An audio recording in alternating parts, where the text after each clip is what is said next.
All right. So obviously this is session 0. I don't think. Did you guys all see the stats I provided you all with? Are there any questions or concerns about character creation in this campaign that have not yet been answered?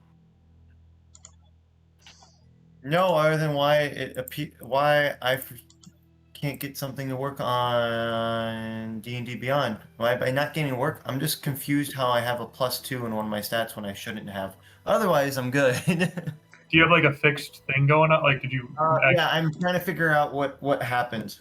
For some reason, it says I have a +2 in Dex and a +2 in Con for ability, like adding on to it. For some reason, I'm trying to figure out where that setting is.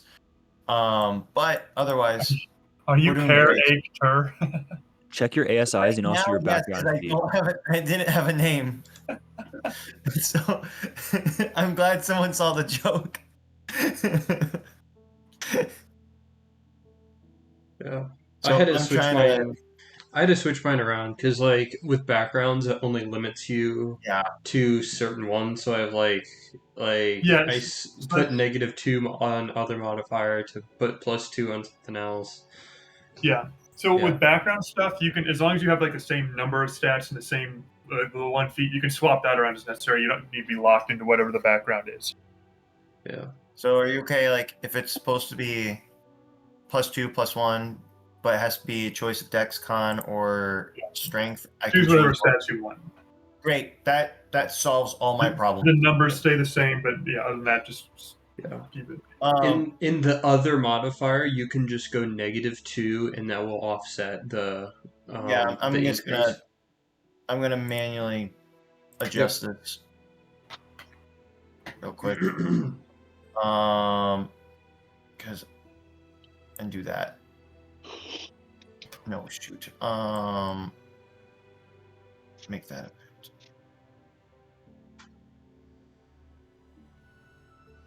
Yeah, that should fix it. Blake? Huh? What are we doing? Well, so that's what we want to figure out here first is, who are you guys? You guys all know each other already, at least some of you know far better than others.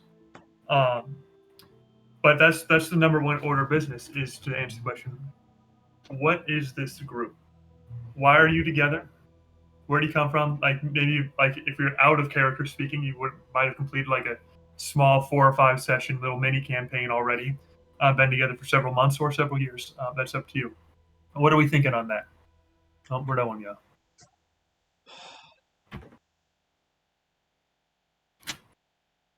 I'm here.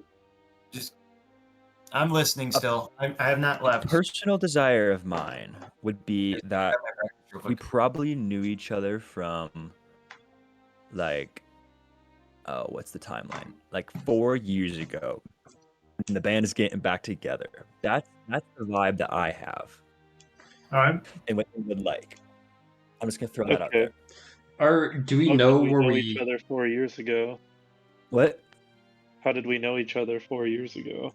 Well, 4 years ago was exactly the start of Storm King's Thunder. Okay. So maybe you guys were doing a side thing where you defended, like, Yartar, something. Well, not Yartar, we were in Yartar. You defended parts of Waterdeep or outlying villages that, from giants, that sort of. Like, you were a major part in that defense effort, and you sort of made a name for yourself. I'm super cool with that. Sounds great. Yeah. Right, so you guys would be known defenders of the local people, and maybe have some goodwill in any taverns you go into. You could rest on your name as giant slayers. And then some of you may have stuck together more since then. Maybe some of you split off more since then. Now,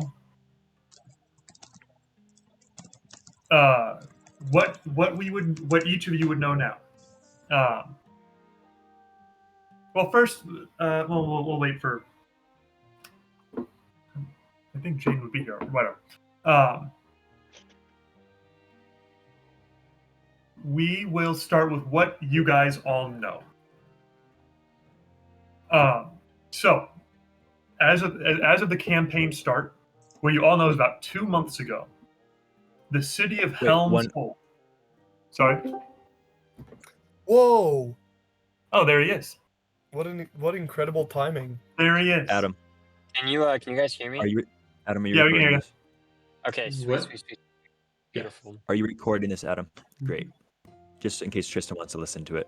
Yes, absolutely. I've been recording off and on throughout this Amazing. entire session, so we're good. Did you get our racist comments in there? A few of them. What? Let's go. I don't even know what you're talking about. I freaking love being racist. That's the spirit. Does this many All right.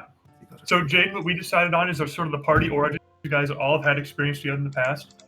Is about 4 years ago, it was the event of Storm King's Thunder, where giants were attacking everywhere, and you guys sort of banded together as a low-level party and helped defend the outskirts of Waterdeep and surrounding areas from giant attacks. So you guys now have a reputation as giant slayers and defenders of the people, and a lot of goodwill in the surrounding areas around Waterdeep. And now it's 4 years later, and so as of today, 2 months ago, what happened is the city of Helm's Hold, which is a couple days, maybe a week's travel north near Neverwinter, north of Waterdeep, seemingly disappeared. In its place is a massive crater. Not even a crater, an abyss, leading down into just this glowing red haze. There's this hole in the earth that is unfathomable, like it just doesn't make any sense. There were rumors of great civil unrest there in the past, in the months leading up to it. But beyond that, no one really knows what's going on except for rumors that have escaped from refugees, of cultist uprisings, of some sort of otherworldly influence. Background on Helm's Hold is Helm's Hold is a city of paladins, a city of justice and law and religion. In appearance, it sort of looks like a smaller Minas Tirith. It's not built into them; it's built on a hill, so it's like the full circle, like 3 layers, white walls, very classic paladin. A lot of temples to a lot of temples to like Tyr or Helm, and also a large Catholic plurality. Not a majority, but there's a large Catholic presence there too. Several militant knightly orders there. There are refugees who have escaped from Helm's Hold.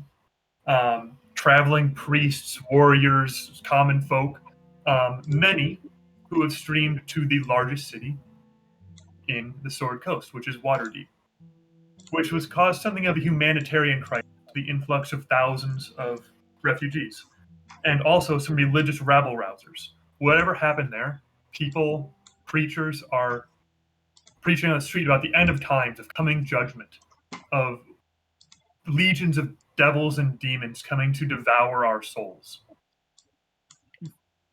These sort of rabble-rousers now flood the streets of Waterdeep. Not helping the matter that Waterdeep itself is, in the past few months, actually since the fall of Helm's Hold, has begun experiencing similar civil unrest, riots, cultist uprisings, crime running rampant. It is a city that has only maintains a very tenuous grasp on order and civil conduct. Helping to counteract this, a shadowy organization known as the Zentarim have stepped in to help fill in the gaps where the city guard and the lords cannot. There's things happening beyond the scenes that most of you guys don't know about, but some of you guys might have an inkling of. But regardless, outwardly funded mercenary armies have converged on Waterdeep to impose order, of which there are 2 large factions. One led by a certain Lord of Waterdeep now, who has certainly risen through the ranks, named Kenneth Kennedy, helping to maintain order by hiring adventurers and soldiers of fortune of all sorts, who seemingly has a true heart for the people, trying to maintain order. And another very powerful figure who no one knows, like, it's not officially he's part of Lizentarian, but he's pretty out that everyone knows what he is. It's an open secret. In this form of Seamus Ironheart, is also a powerful figure in Waterdeep. With his own privately funded army, known as the Gilded Legion, are taking a very different approach. More crackdowns, riot police, house raids, hunting down cultists, and making a killing selling arms while doing so. That is what is common knowledge to all of you. Some of you might know more, some of you, that's all you know. What each of you does also know is that you have each received an invitation from Lord Seamus, asking for your services in maintaining order for the good of the people of Waterdeep. Generous rewards have been promised if you will come meet him in the city. I don't know where you guys are, but a messenger from him will come to each of you, or to the group of you if you're together, and deliver this message verbally, without any written contract or anything like that. He'll deliver this message verbally, saying that they know the good work you've done in the past for Waterdeep fighting giants. And he will also commiserate. Seamus himself was a instrumental figure in defeating. He might actually remind you that possibly a greater figure than yourselves in fighting the giant menace. And now invites you to come for the good of Waterdeep. This is where I will let you guys, respond to that as you will. He asked you to meet him at the Sentinel's Rest Tavern, which looks like such.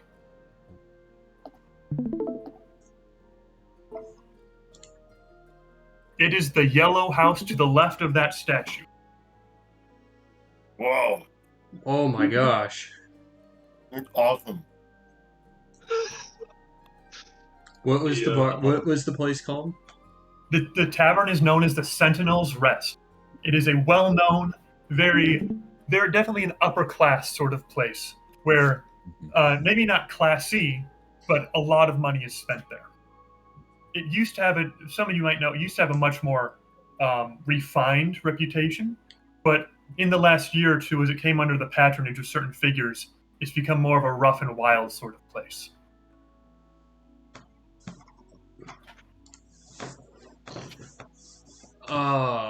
Well, I'm not going to be there. I'm not going to respond to the invitation.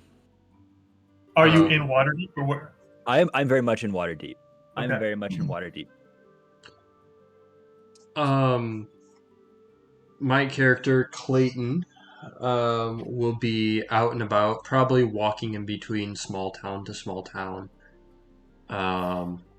and gets the message, and makes an about face and walks towards that place with like a sigh of, oh boy, this is a rich person's place. Thomas? One second. Tom, go first. You go. If someone is offering me just work, yeah, like absolutely, as a mercenary, to do work that is honorable in that way is a pleasure and a service to my god. All right. Wait, so the what is? Can you remind me what the offer is exactly for? He's not super specific, but he does reference the woes that Waterdeep is experiencing, and asks that as past heroes of the city, past protectors of the city, you might come and return in service to the city, and promises very generous rewards. Okay.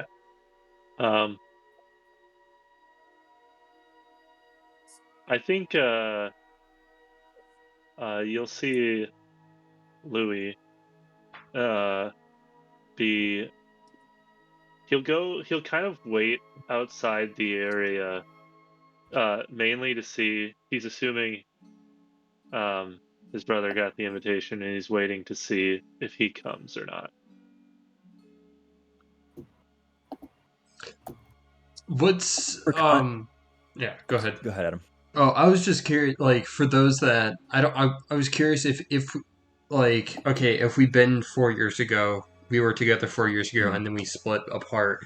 Yeah. If anyone stuck together, and I would like to make the invitation that Louis and myself join together, but we don't know enough about one another's characters to know if we've joined. So I don't know if it's possible if we can go through that. Can we set some context of who we were 4 years ago? Ooh. So what have y'all been doing in the past 4 years first? Let's do that. Well, that's precisely my point. You guys have not heard much of Mishek in the last 4 years. Ever since Lewis and I's father was found out to be a Zentera member who was killed in the storming of the Darkhold. When we found out that our father was a Zentera member, we both took different trajectories, of which Mishek, who at that time was on a career upwards path of being a politician. He was a primary connection to Kenneth Kennedy in Yartar. That's how we received some of the orders to fight off some of the giants in Yartar before the storming the Darkhold happened. And yeah, I was rising up the ranks and getting more assimilated in Yartar and some political figures, and so very a much more suave, very, very charismatic, filled with a guy who loved music, studied the violin under none other than Lucius, all the way down in Daggerford. So Mishek has spent his early years, studying music, learning how to be a politician, learning how to persuade and deceive, and act and perform to get what he desires and to help protect other people. And then when his stereotypical adventuring days, were cut short when he up and left to what you might say process his this newfound secret of his father being evil. And that is sort of the last you've heard of him. You've heard of him that he's probably somewhere in Waterdeep.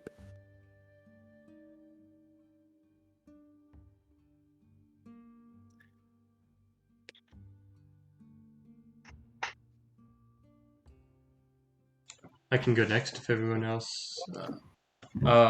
So you know Clayton as Clayton Quint. He is an Earth Genasi, a healer. You know him as a very lawful person who believes that death is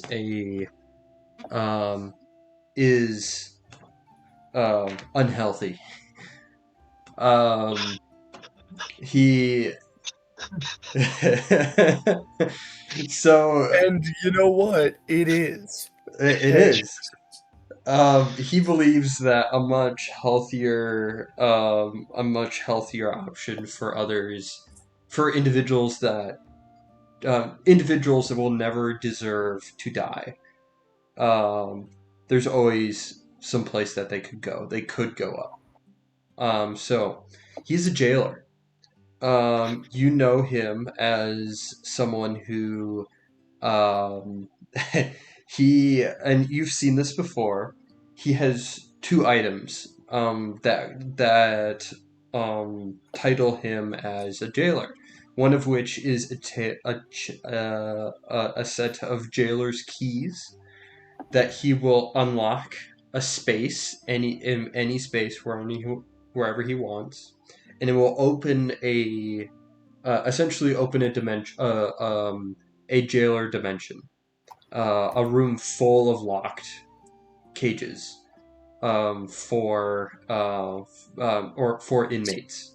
So instead of killing, he will use his rope of entanglement to entangle people. That's the other item, and will shove people inside his prison. And yes, you know that he has sworn to never kill. And he will fight So as a for it. knight, is he like fairly straight laced? What do you mean straight laced? Like, you know, by the book, rules follower, the kind of guy who would not get along especially well with Meshach. He would think it's all fun and game. He's good. He's fun for a good time as long as things don't go too far. And too far being people getting hurt. He is. You also know that he was born in Helm's Hold. So you know that his parents are there. For the past 4 years, honestly, he's been back to work. He had a little pause from his work to defend Waterdeep from the giants, but his work is going to small towns and to jail people up.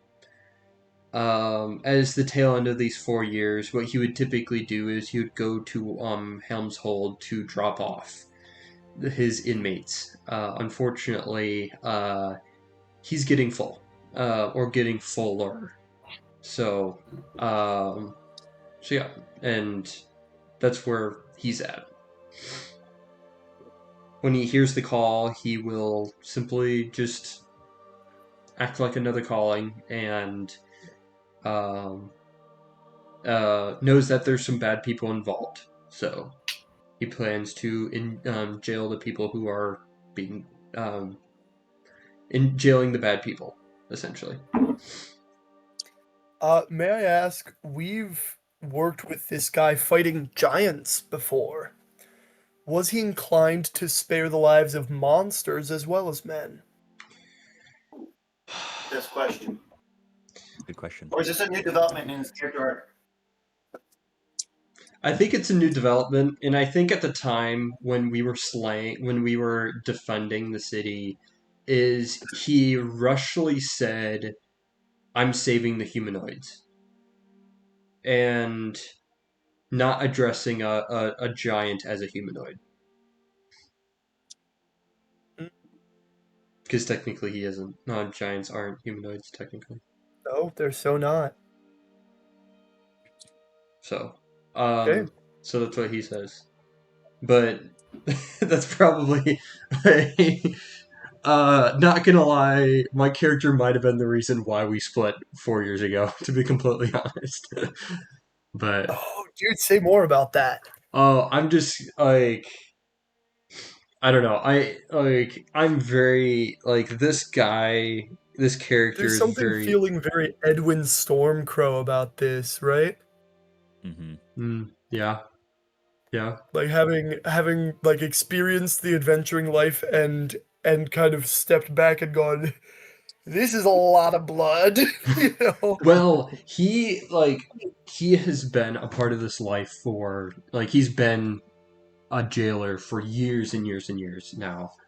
So going into the fight, going into defending Waterdeep, he was a veteran jailer. So a skilled jailer, I should say. But yeah. I think 4 years ago, you guys talking about, okay, what about other creatures? What about other monstrosities? Do you jail them? And that is a imposing question for him that he's been pondering for the last 4 years. Nice. So Shadrach should introduce himself next. Go for it. Unless you're Abednego. No. You're talking about Thomas. Yeah. No. No. Oh, wait. Okay. So I should go next. Okay. So, like Mr. Meshach mentioned, Louis took a very different approach after the death of our father. He was kind of prior to his death, even sort of on a path towards the life of a religious man.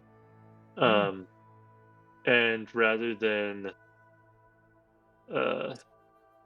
really abandon post, he actually just chose to lean into it and really give his life to that.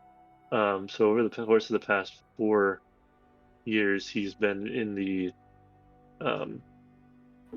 seminary at Waterdeep, and was recently ordained deacon. So What's your name? Lewis. What? Louis? Some more context between the races of Thomas and I. Thomas, what race are you? I am an Azamar. And I am a Tiefling. And we are twins.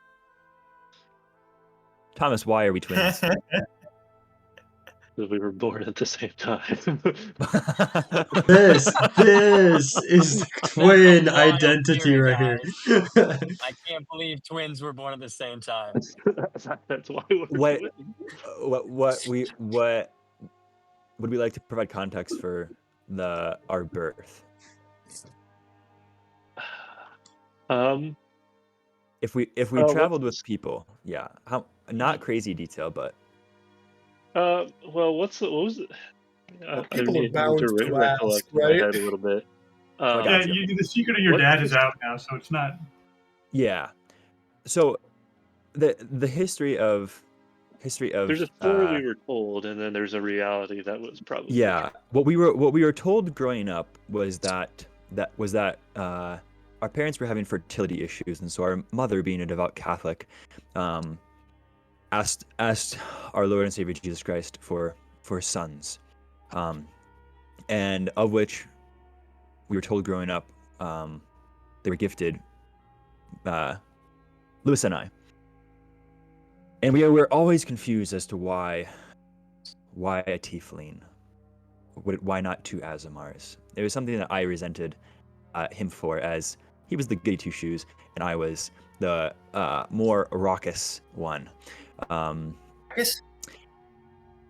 However, growing up, we had a third brother. Owen? Hey guys, how's it going? So,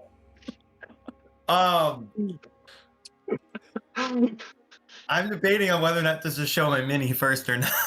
This is the young. Let me just This is the outside character. Yep. Real quick. Let me just share that real quick. To give you a hot second.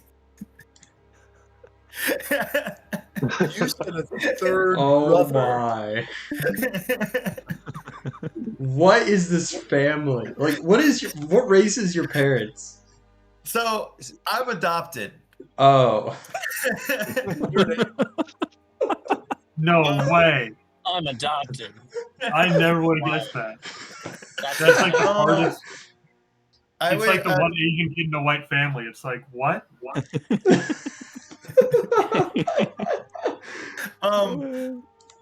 Thomas and Dan, we didn't discuss ages, but I would like my character. We're 24. Okay, 24. I want to be like 21, but I act like I'm 27. Great. So Great. What's your name? Yeah. I'm working on that still. For right now, because I have the random name generator, I really like the name Room. What if we just did Char still, you know? No, I don't want to do Char. I want to do something more fun. I like anyways, Char. But my character, I will insert name when I figure it out. I'm still working on it. I have a couple ideas, but I'm not sure what I like. Yeah, so what are you like? Yeah, what am I like? So this picture is kind of actually deceiving. So I was adopted. My As a baby elephant. I was raised by my mother. My father, I have no idea what happened to him. And my mother passed away when I was younger. Um, and um, so when I was young, a couple of years old, my mom passed away. So I was adopted by Thomas's and Dan's parents and raised as their own. Their father, their mother was really kind to me. Their father is kind of just like, I don't know what to do with you. I kind of adopted you because you kind of looked like a cute abandoned puppy type of vibe, and now I don't know what to do with you, and I kind of regret that decision. So I was, as soon as possible, was sent off to Balthazar's fighting school in Yartar. No, What did we change something on me? context. It doesn't work timing wise. Yeah, So I it's not realized when I yet said, Balthazar's school. oh, well then then The fighting school correction. in Yartar Trained that was under his- renamed to under Balthazar his School. actual Yeah, tutelage. it's still gonna be a fight. There's gonna be a fighting tool. It was already there in Yartar, and we'll call it good there. That may or may not still be connected to Osmir, and we'll retcon that if it needs to be. So, I was at insert Yartar's fighting school for the youth, and that was where I was. It was like a boarding school, and that's where I was kind of raised for a long period of time. And turns out I'm really good at fighting, really good at hitting things and hurting them a lot. Despite my despite my size, um, it turns out I am very good at staying like hidden, very good at hiding close to the shadows, and very good at kind of coming out of nowhere. Like kind of like like the funny meme that's like Drax being like, I can move so incredibly slow you can't see me. I make that a reality, except I can do it fast. So that's the vibe we're going there. In terms of personality, although I look like I'm very menacing and very tall, I'm very much kind of like, hey guys, how's it going?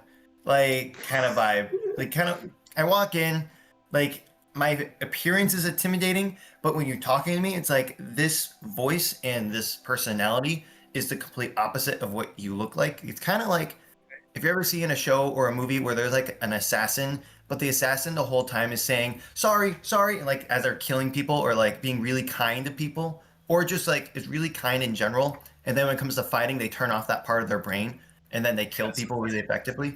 That's the vibe we're going for here. So like interpersonal conflict is a nightmare, but like murder is easy. Yeah, it's like I'm sorry, but I have to kill you now. Gotcha. He's super like just very Midwestern. It's like, sorry there. Cut off your head. Sorry. Midwest assassin. Sorry. Canadian rogue. So Canadian rogue. I do walk around with a hand crossbow in hand, and I do have a shield, as the picture also depicts, as Blake gave me permission. I do have a blade that is attached to my shield. So I have a small hand shield that has a blade attached to it. Which will be a fun time. Brother's hitting us with the Targent Dirk. So when we were fighting, you noticed that a lot of times I was fighting from a distance. I was moving kind of fast, a lot faster than you expected me to, especially like as soon as we saw a giant, I was the first one on that giant, like already cutting at its ankles. So sometimes fighting with the shield, like stabbing if they're really close, but usually keeping a distance and really firing that crossbow a lot faster than you expect anyone to. About half the time it takes than a normal person. This guy. in a semi-terrifying way. Anything else? I guess the only other thing I would like to say is, because everyone kind of mentioned like kind of where they were earlier, I would have been helping out, filling out the guard presence that needed to happen in Waterdeep, and probably also when everyone arrives, if you choose to arrive to see Lord Seamus, I was probably already there. I was probably the first one to arrive. Would you have been working for Seamus or Kenneth or just the city guard? I think I would have worked for both Kenneth and Seamus and kind of go back and forth if that's possible. Sort of a freelancer. Yeah, kind of freelancer, more like technically work underneath Kenneth Kennedy, but occasionally on loan to Lord Seamus. Does that make sense? Yeah. Okay. So there was oh shoot, I kind of blanked that. So there was a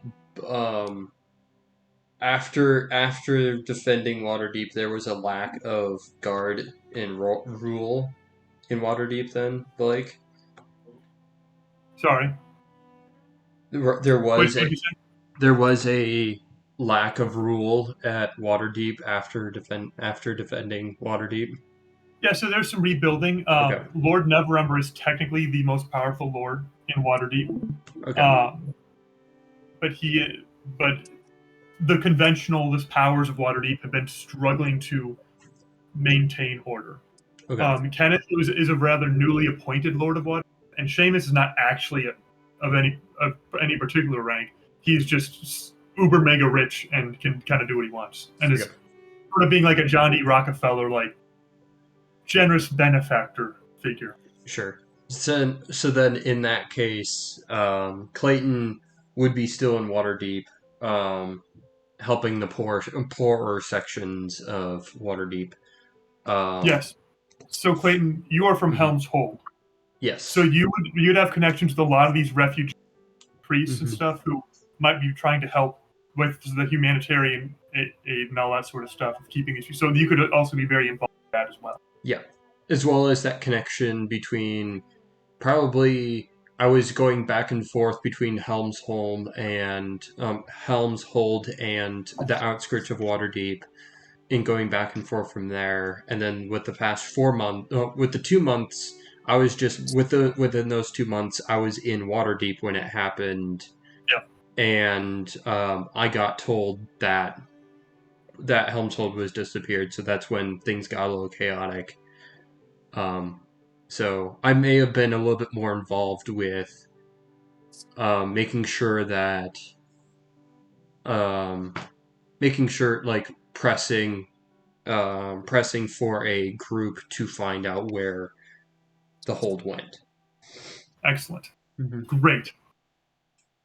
And I believe that leaves us with Jacob. Jacob. Just is Jacob. how he pronounces it. Okay. Jacob is how his father pronounced it. Okay, that makes more sense. Wow. Yeah. Speaking of people who have complicated familial relationships, that doesn't really come up a lot. You've probably heard him talk of his father as a person of ill repute and lacking honor, but Jacob is a priest of Tyr. Tyr being the Norse and canon to Faerun, god of noble combat. So he's got kind of this knight vibe. Again, he's chivalrous to the end, ever kind to the downtrodden, and ever eager for a fight. He's generally a pretty like chill but rowdy guy. He'll go to mead halls and make stuff happen sometimes. Engage in his religious duties there.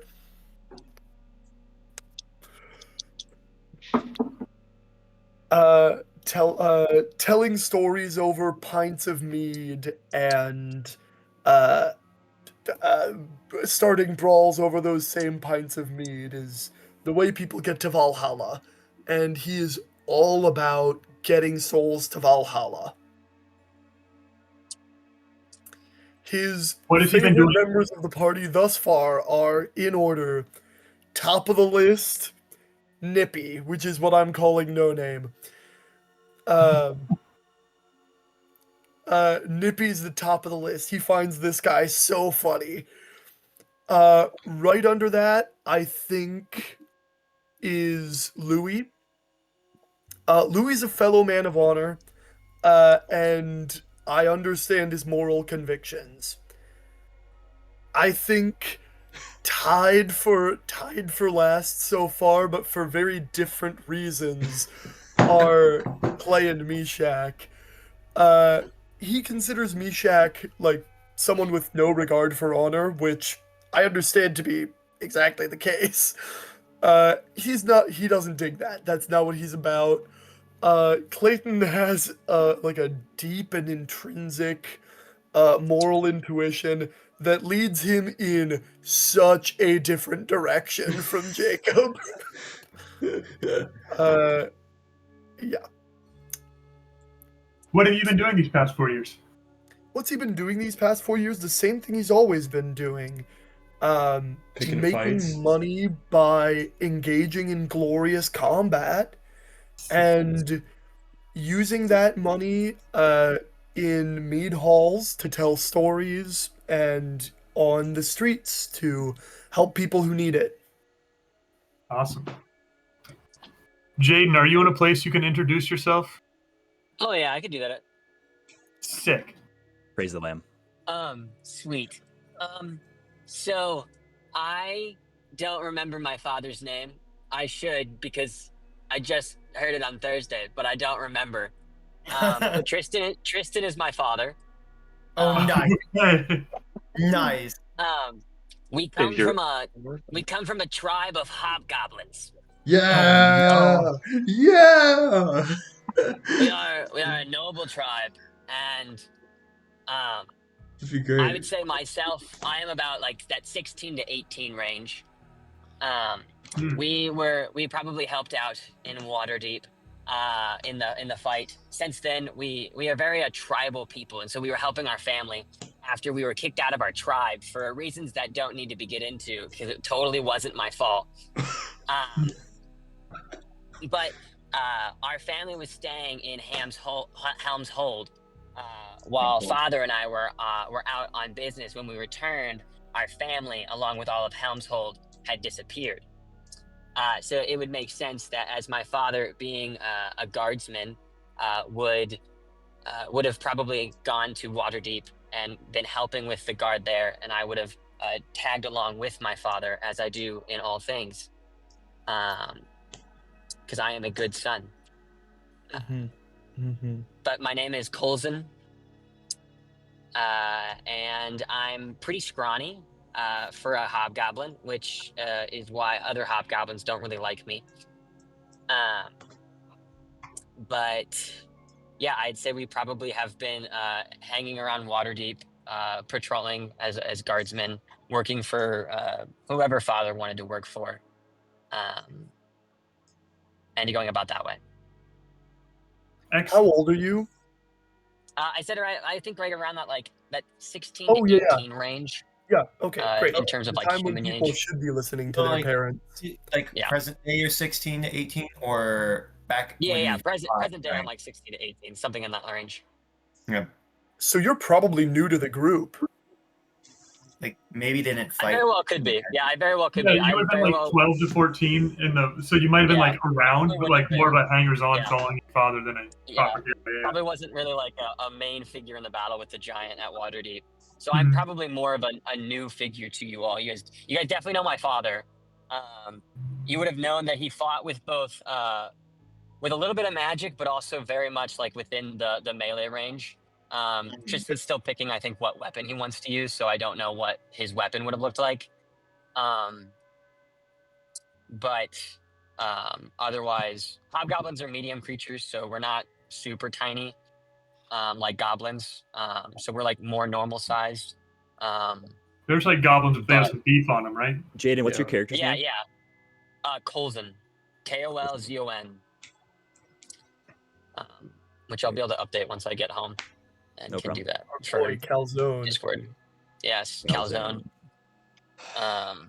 But yeah, Italian so I'd food. say I'm probably pretty new, and I would say that most likely Father would accept the invitation. Great. I don't know. I don't know. I have no reason to believe that my father would not accept it. And obviously, if my father accepts it, I would be tagging along with. Colzon, Yes. as a youth of the realm, Oh boy. how into contemporary music are you? I would say Father and I don't necessarily listen to a lot of music. Oh, good. It's gonna be a wild time. You're about to hit your rebellious years. No.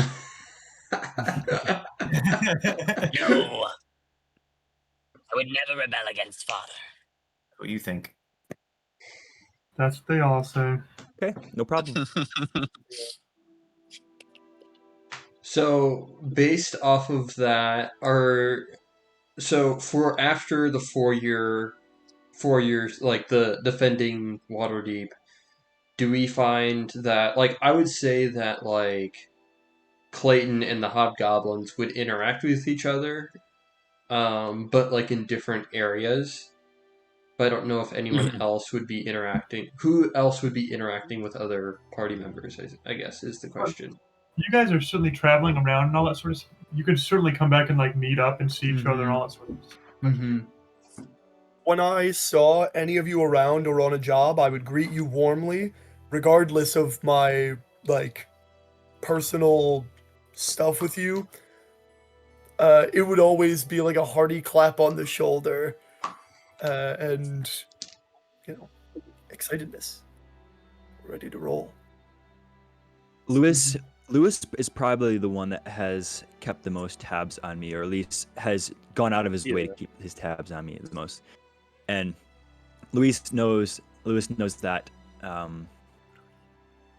that essentially I've definitely gone away from the political sphere of things, almost dirtying my own name to a certain degree, for like abandoning some of those possible positions and opportunities that I had, and he's definitely taken a little bit more of a trying to make it on his own as a musician.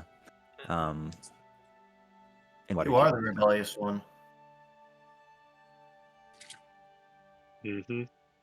We literally have the oldest child, middle child, and the chaotic youngest child in this campaign.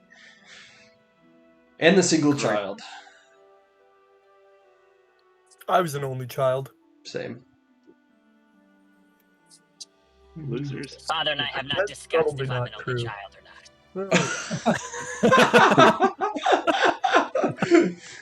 I would assume I'm probably not an only child, but I do not know. I don't know if I have Didn't get that far. Oh yeah, I guess hobgoblins are like goblins, where they just kind of intermingle. Okay. Would I have an like, and I never mind. I was like, do I know what your next gig is, Dan? So that's really funny. As you're walking, as you receive the call and head back to Waterdeep, you're walking through the pristine limestone city of Waterdeep, hustle and bustle, and you see a poster on one of the buildings. It looks to be a pretty unprofessionally made poster of a tiefling that looks, pretty similar to Meshek. And it is, it says, "Me performs at Griffin's Amphitheater tonight at 8 p.m. Okay. Does it say 8 p.m. or does it just say tonight at 8? Tonight, And it's tonight, like- tonight, Or just at like 8, yeah. today 8, and just like has no PM or AM indication. You're so silly. Okay, that's good to know. I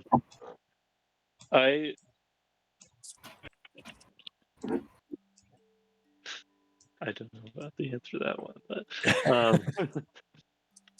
yeah. Like he'll kind of post up outside of, like, he's still going to be posted up kind of outside of the bar temporarily. So Great. When, well, I guess. What time is it? I guess. The poster also says Water's Deep Waterdeep's latest multi-genre artist, me. Oh no. boy. Oh no. Genre. His Mish, you come to understand that Mishek's stage name is me, M-E.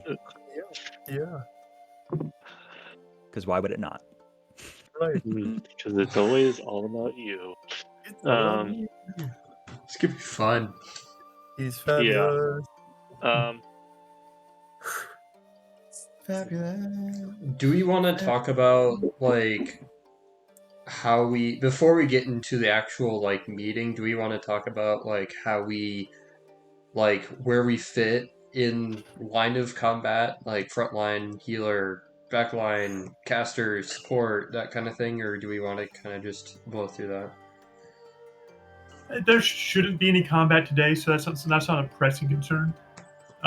Support. But yeah, you guys can definitely understand Figure it that. out. What? Also, we'll just figure it out. Yeah, fair. we'll just it figure seems it out. pretty balanced. Yeah. This seems like a pretty intuitively organized party and role. Yeah. Mm-hmm. Which is hilarious because I don't think we really coordinated that. Yeah. Hey. Yeah. I'm That saying seems pretty balanced. I am a cleric, so I can be the healer. That's all I'm saying. I won't be the best healer in the world, but I will be a healer. I can give you temporary hit points for sure. Oh, great. I can pseudo heal too, so. Yeah. I can barely heal. I'm like the Anyway, last let's- resort. Someone's down. Healing word. Boom. Okay. I don't get hit. Do I we run want- away.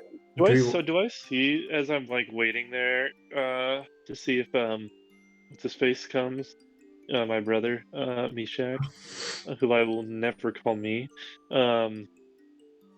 What do I see any of you people that I recognize walk on by, or would they all already be in there? I guess I don't know the timing of it. So you're in town, so you would have you would get the message earlier. He'd tell you the day and all that sort of stuff. Yeah. So you would certainly, you and Owen, what's your Magnus? Is that what you settled on? I'm gonna go with Magnus. Sick. That's a good name. Yeah. Louis and Magnus, you would certainly both be there first.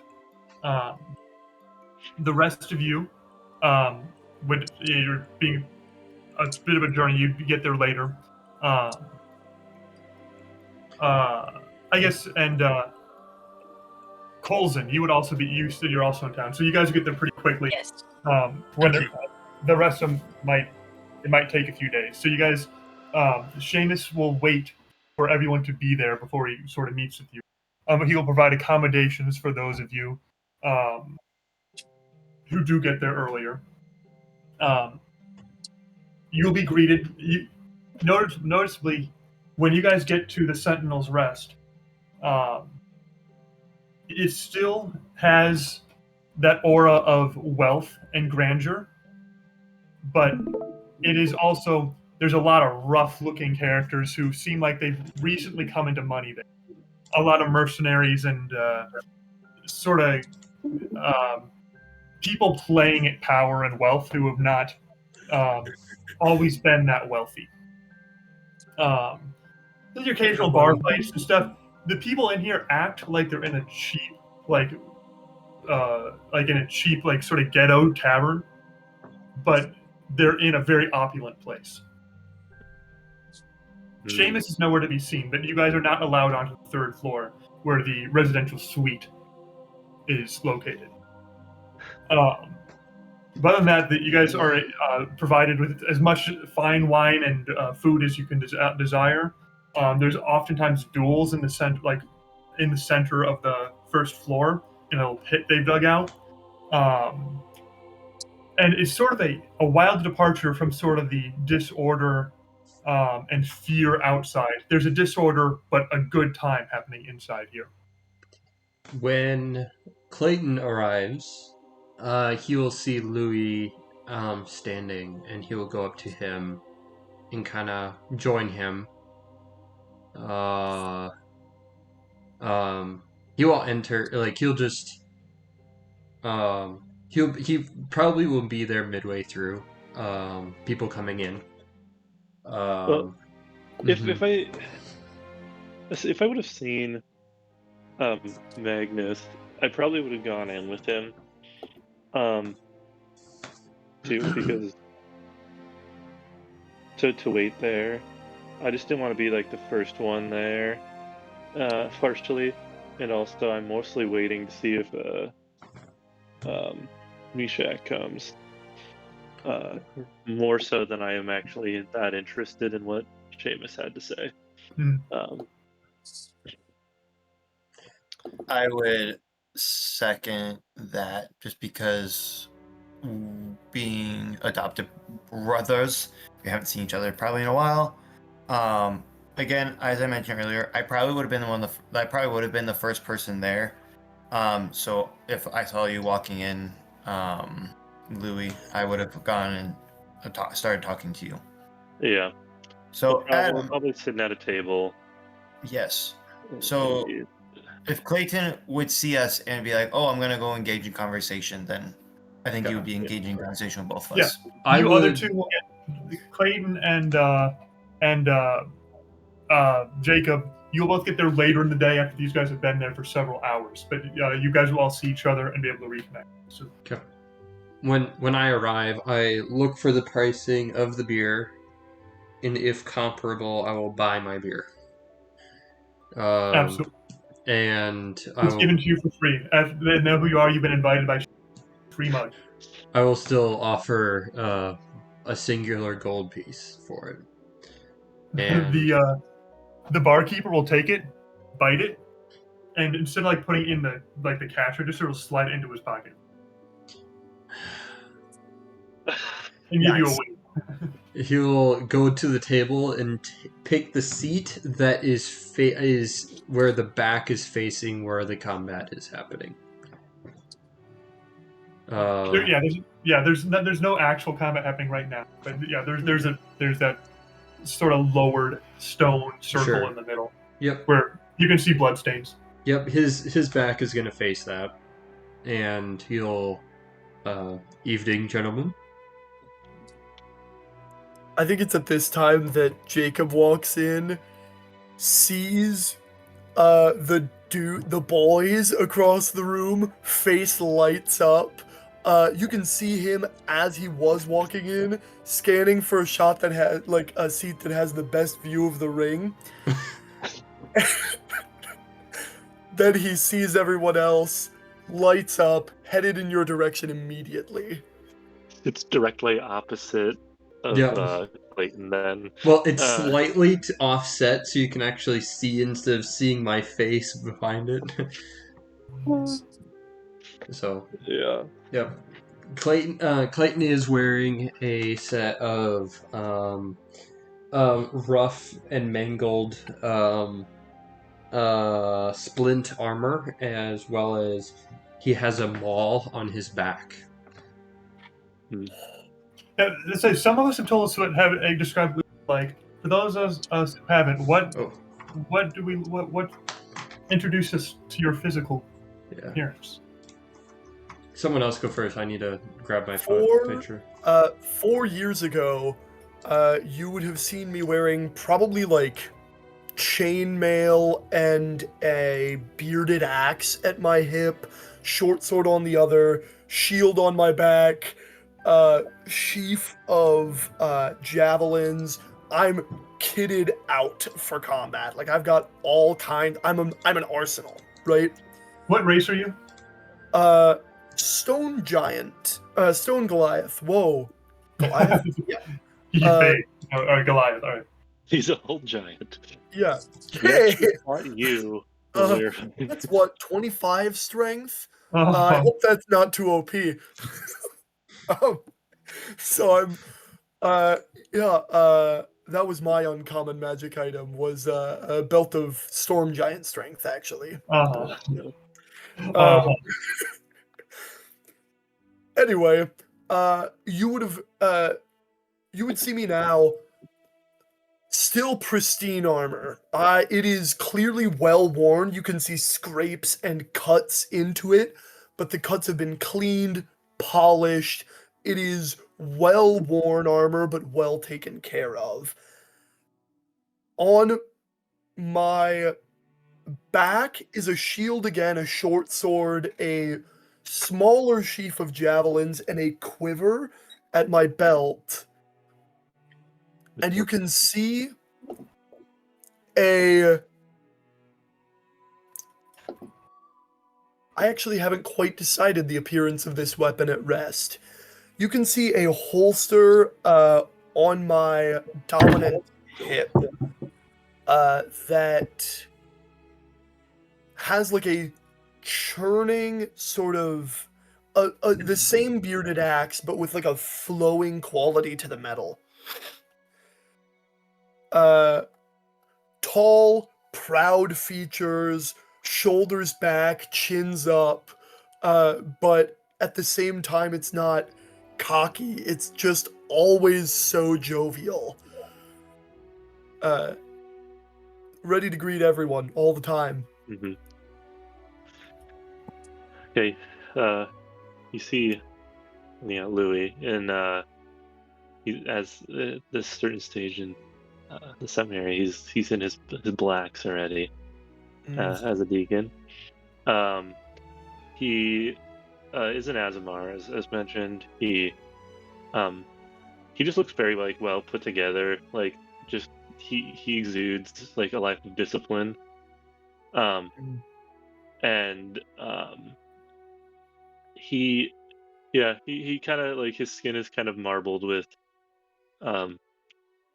almost like you almost can't tell if it's like veins or like just engraving on his skin, but just like kind of marbled with intricate patterns as that kind of pulse from time to time.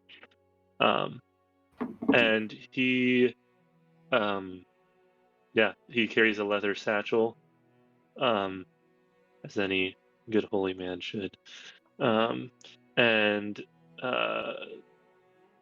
He also brought like just like kind of like a knapsack, is like a to-go bag, because he didn't know exactly what this was going to be. And that's kind of it.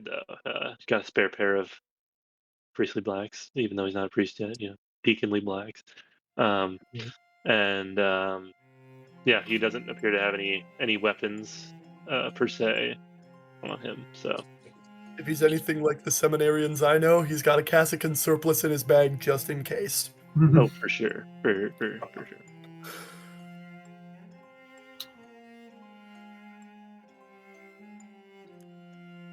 Art concepts.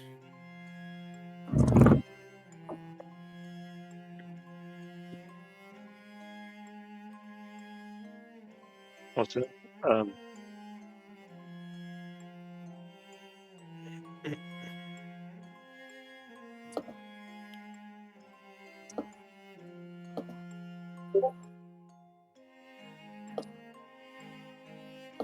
Interest.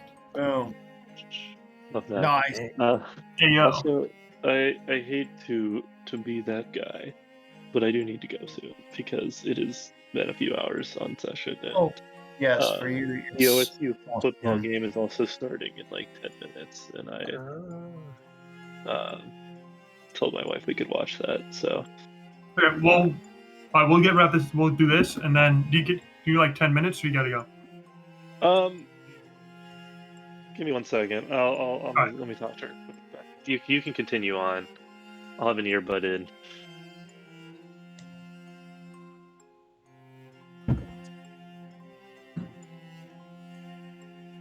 All right, so Adam, you were all right. Nothing. Go ahead. Okay. Well, I was just like, yeah. As said before, so character a very broad, very bulky Earth Genasi. He is wearing very tattered clothing with tattered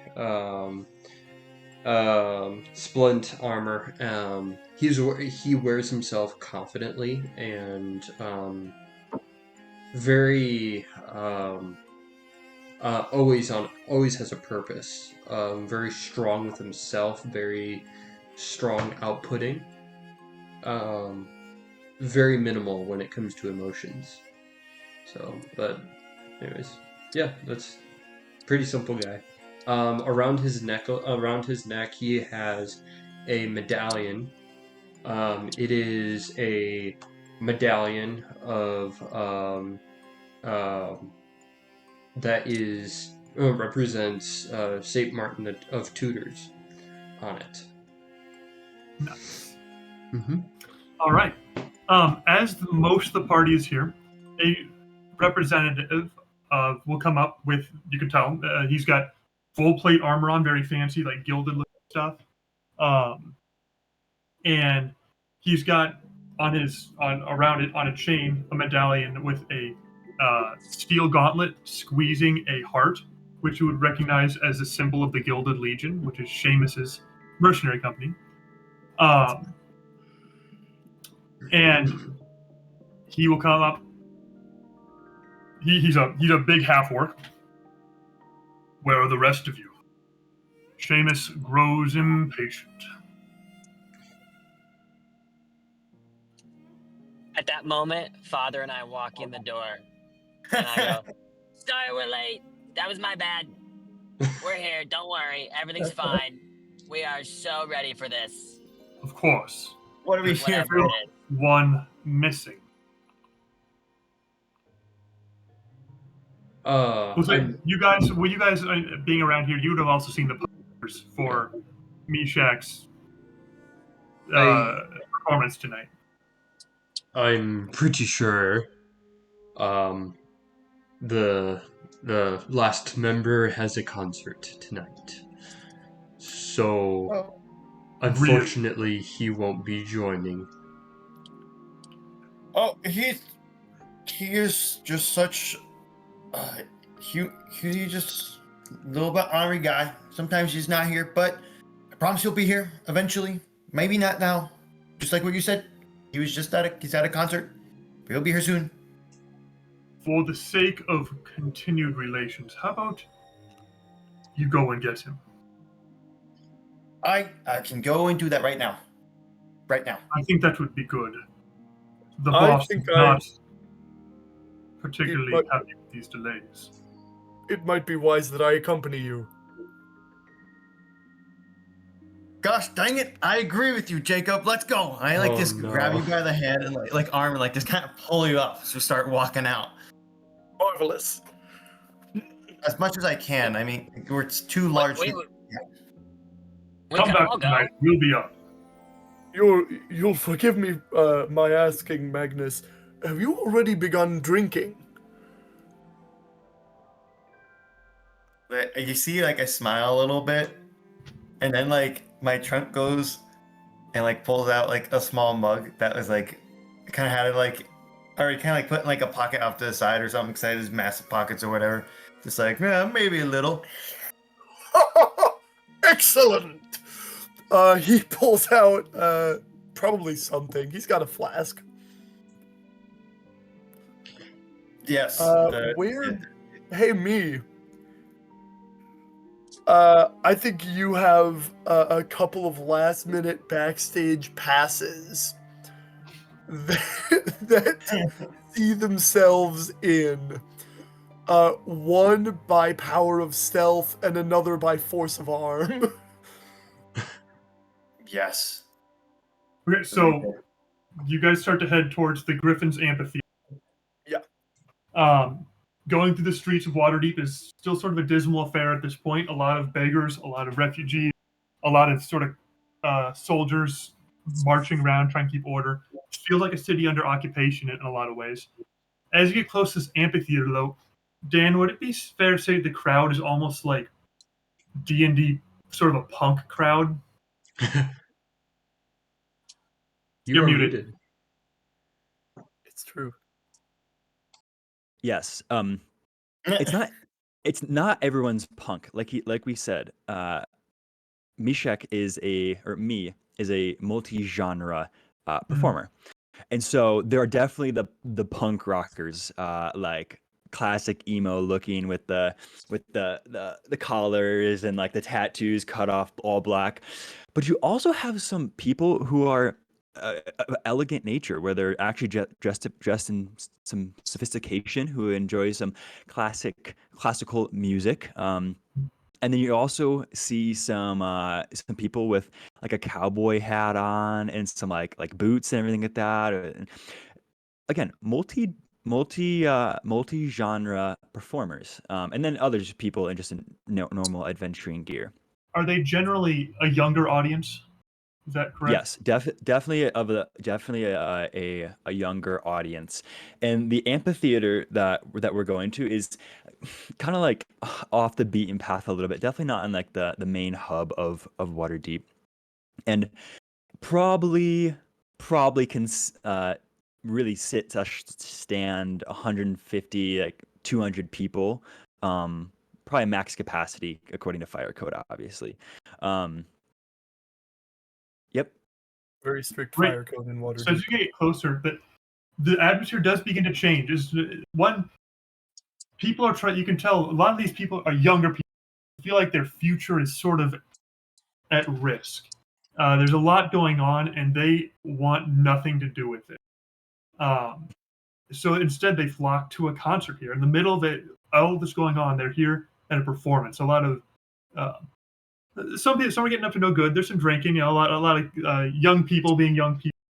But there's also this aura of strange excitement that you've not felt anywhere else in the city as it gets to 750, 755, until you guys are there at the top. I imagine this amphitheater is sort of like a Roman/Greek thing, dug into the ground like stone. For sure. And then you guys are there at the top of the stadium. And it's 8 o'clock at night. The sun is just going down, and looking for Mishak.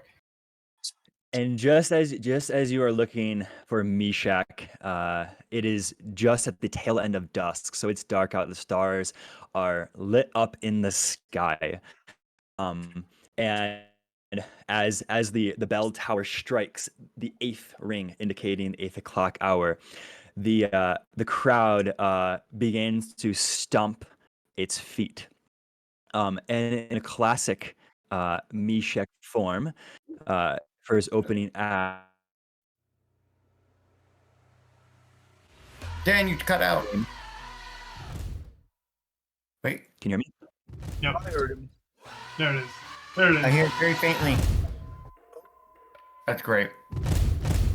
You see the curtain, and you see a spotlight and a silhouette of a man with horns down, but he's striking the poses. And you see that he like pulls out like a guitar, and then you see a violin, and then suddenly you see the lights go out, and you see the stars dancing around the ceiling of the amphitheater, like the top of the amphitheater, really. And the crowd is just going absolutely nuts. And all of a sudden, curtains open, spotlight. And you suddenly see 3 other people looking identically to Mishak, split off from him, almost as if they're illusions. And as he continues to do his performance, his mere illusion are his background dancers, like snapping. And he's dressed in like the classic Greatest Showman attire. Obviously, he's got a top hat that he throws into the crowd, and he's absolutely milking the crowd. And he's just hitting all the moments, and fire erupts on the stage. This is all like using major illusion and all the elusive prestidigitation and everything. Throughout his performance, he starts scanning the crowd. Looking for his, continued fans and everything. And as he scans the crowd, he sees you guys up in the corner. Mishak, I should mention at this point in time, as soon as you started performing, I would have like grabbed Jacob's arms, like, oh, it's starting now. We gotta watch this. And so I'm sat down. I don't know where it came from, but I already have a bag of peanuts. I'm already eating them while I'm watching. So you're watching me sitting down, watching intensely while eating peanuts.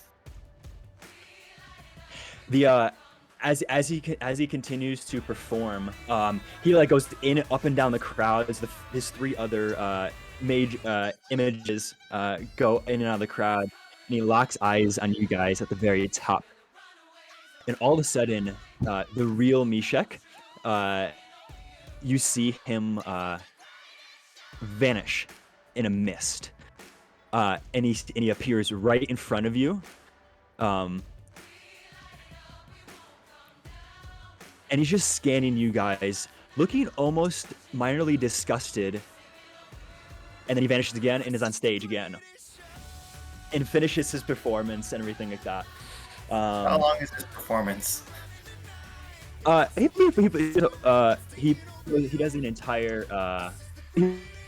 does an entire performance of like the Greatest Showman, obviously. After that, he finishes, strikes the pose, and he finishes the pose. La da da da. His next song on the set list, he pulls out his violin, and the Country Boys get absolutely rowdy. Performs "The Devil Went Down to Georgia." Yep. He continues to play other songs. Finally, he pulls out his electric Yartine, invention from Yartar, of which he finished with closing times. The crowd goes wild. They had an absolute blast. They start throwing roses up on the stage, and finally, all his mirror images and him finish with a bow. The lights go down, and he looks at you guys and sort of gives a nod to come backstage. At this point, there's clearly a large pile of peanuts right next to me. Surely you have a bag or something. I show you the bag of peanuts I have. He's just manifesting peanuts. It's an outdoor arena. We start walking. It's like, oh, scoop up a bunch of peanut shells, and I'm walking alongside him. As you guys all get backstage, as it was just sort of behind this performance structure, really open to the stars and stuff, but it's dark. Maybe lit by a torch or two. There is a hulking figure in the shadows who steps forward out of them. A massive dragonborn is there.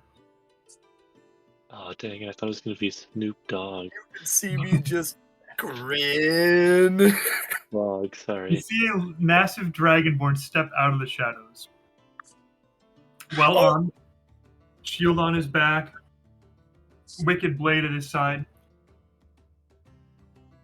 You are the giant slayers, yes? You Yep, were certainly are. Yep. Yes. I go to shake his hand. This is backstage in like the showroom. This is backstage. He's waiting for you guys when you get backstage. Okay. Meshach gets off stage, and his disguise is now dropped. I just dropped some character art in the chat. That is what Meshach looks like. He's fabulous. One might say glamorous. Meshach walks down the stairs, and as he's walking down the stairs, the disguise drops, and he like is putting his violin in his case, not acknowledging you guys, or acknowledging you guys, but not looking at you. And he sort of looks at the Dragonborn. Who the hell are you? I am Valmor. I work for Kenneth Kennedy. Each of you, except for this one, was seen leaving the Sentinel's Rest. I can only assume Seamus contact. We are working on short notice here. You cannot work for him. Tell Kenneth I left the politics life long ago. It did not leave you, Meshach. Tell me more. My employer is openly unscrupulous, and I'm curious. We cannot speak here. We need to be somewhere safe. Come We with do me not now. have long. Seamus is notoriously impatient. Yes, he is notoriously much more, but we cannot prove it, but you must. Kenneth is the good of the city at heart. I will also say, Seamus did ask us to go get my dear brother here. I clasp you on the shoulder, Dan. He is like really hard and rough. Just like, my dear brother here. But that was about 3 hours ago. So he might be very impatient now. Wait, would not have waited 3 hours. Yeah, it's probably been like an hour since you guys. 1 hour ago. And so if there's something we need to talk about, let's be hasty about it. You must meet with Kenneth Kennedy, and I'm not at license to share what he wishes to share. Of course. Then Go I will meet with him another time. But when you are done, come to us. Excellent. I look forward to seeing Kenneth Kennedy. You know where to find him. He's the Lord. He'll be at the city. He actually has legitimacy. I give a When you nod. just tell them you've talked to Valmor, they'll let you in. And he'll just step back into the shadows and be on his way. I turn to both Jacob and Meshach and it's like, all right, so probably wise not to tell Lord Seamus about him. I'm pleased you see it that way. Excellent. Let's go see Seamus. Start walking.